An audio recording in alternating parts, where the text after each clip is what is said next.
Changing the phone number on your PayPal account is a straightforward process that can help keep your account secure and up to date. Follow these steps to easily update your phone number. Step 1. Log into your PayPal account. Visit the PayPal website or open the PayPal app on your device. Enter your email address and password to log into your account. Step 2. Access account settings. Once logged in, locate the settings icon, usually represented by a gear symbol. Click on it to access your account settings. Step 3. Navigate to phone numbers. In the account settings menu, find the section labeled phone numbers. Click on it to view your current phone number and any associated numbers.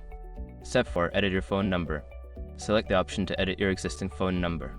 Enter your new phone number in the provided field. Make sure to double check for accuracy. Step 5. Save changes. After entering your new phone number, look for the Save button and click it to confirm the changes. You may receive a verification code via SMS to ensure the new number is correct. Updating your phone number on PayPal is essential for account security and communication. Following these steps will help you complete the process quickly and easily.